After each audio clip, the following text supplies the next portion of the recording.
Howdy, this is your real fake outsider artist, Manic Mark, coming to you from the underground bunker system located in the jungles of the Midwest. Yahoo! That's the first time I got that out without stumbling through it. All right now. So, why am I coming to you today? Well, today's a new day. That's the first thing. The second thing is I woke up this morning and I thought, I just had a feeling, and I think, I think when I'm feeling something, a lot of other people are feeling the same thing, and you're probably feeling like, hey, this YouTube thing and life and everything, it just seems so bland and so pointless, and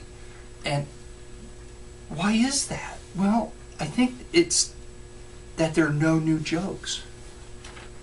That's why I think that we all feel kind of like listless and worn out and beat down, is there are no new jokes. So I wonder why I felt this way. So I got on the web today and I thought, well, since I'm doing the YouTube thing, that's what I'm close to, I'll start there. So I checked YouTube, the history of YouTube, and they started in 2005, and there's some speculation that for every minute of the day that goes by, 20 hours of video are uploaded. Well, that's pretty amazing, don't you think? 20 hours of video for every minute.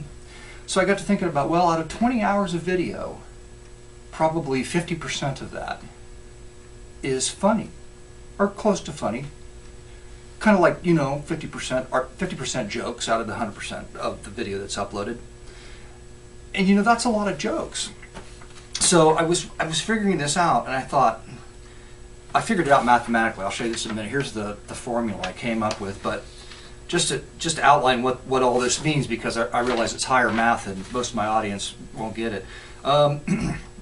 If you add up, figure this out. If you take that 20 hours of video, 50% of that, and you add in like all the jokes that are on The Simpsons, how long that series has been on TV, like 25 years or something like that, and then you like add in all the Three Stooges little one-reelers they did, and a couple of movies, and then you add in all the jokes you find in the Bible, and if you go back further than the Bible, like all the way back to vaudeville, there were a lot of jokes in there, and some of them were visual, like banana peels, and you slip on a banana peel, and that's a lot of jokes. So again, I added it all up using higher math. As you can see, here's my equation to prove my theory, and that when you add it all up, you come up with something that I've named jocus infinitium, or this is the non-terminating repeating process of jokeness. Basically, in simpler terms, we go back to what we've been feeling recently, and it means there's no new jokes. So, you could see how serious this is. In fact, I consider giving up YouTube because, the whole point of this exercise seems so pointless to me now that I can hardly motivate myself to continue. So I thought there's always something new.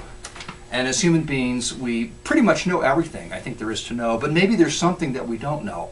I doubt it, but just in case. So I got out my pen and I came up with some further computations. Here's the formula for those computations. I'll share that with you in a minute. And so I got to thinking, like, well, what can you mix together to make something new? So you've got the basic joke structure, and I think that's well established, and like don't tell the same joke more than 3 times in a row, or people get kind of like tired of it really quickly. The banana peel pratfall, that's funny. You can break that down mathematically, and I thought if I did that, I could take string theory or quantum particle theory and use those computations, that theory, to come up with a new joke. Well, that was my hope anyway, so I ran the computations, and I came up with a new particle joke, or interdimensional joke. It's like a joke that comes from another dimension, because that's the theory, basically, isn't it? It's like the vibrating joke. Another joke can come from another dimension. So I did that, and I've got it here. This isn't the joke, but this is the mathematical theory it takes to find interdimensional jokes right there. And so I've got the joke. But I'm afraid, I have this fear. It's kind of like there's a historical basis for it, in that when they developed the atomic bomb, and just before the first test, they were worried that if they tested it, they may cause a chain reaction in the atmosphere, you know, and incinerate the earth. But they went ahead and did it anyway. Well, I have the same fear in that if I tell this joke, there could be some kind of like paradox which may render all jokes as we now know them humorless.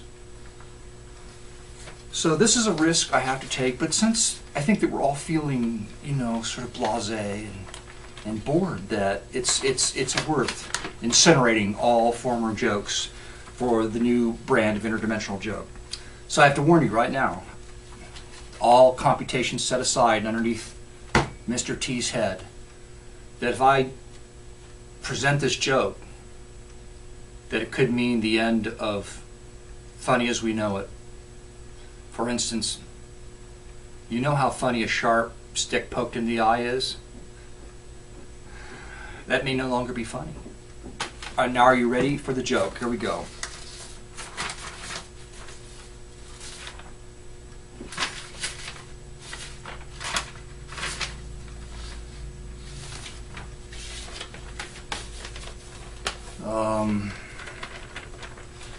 Wait a minute.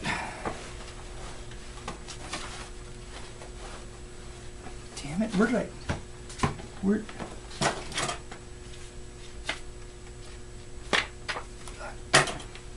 what? Hold on a second. Hey, honey? Honey, do you remember I put that joke? No, it's not on the kitchen table. No, not that. No, it's the interdimensional joke. Yeah, the one with particle theory. The one I worked on all morning. I don't... Just a minute.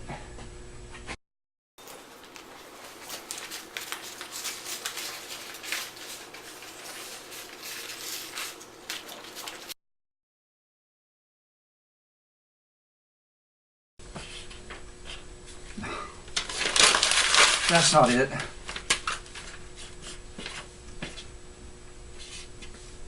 Funny eyeballs, banana peel,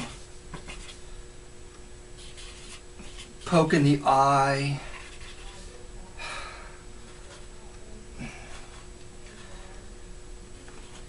pratfall downstairs, fart joke. Damn it! Damn it! What happened?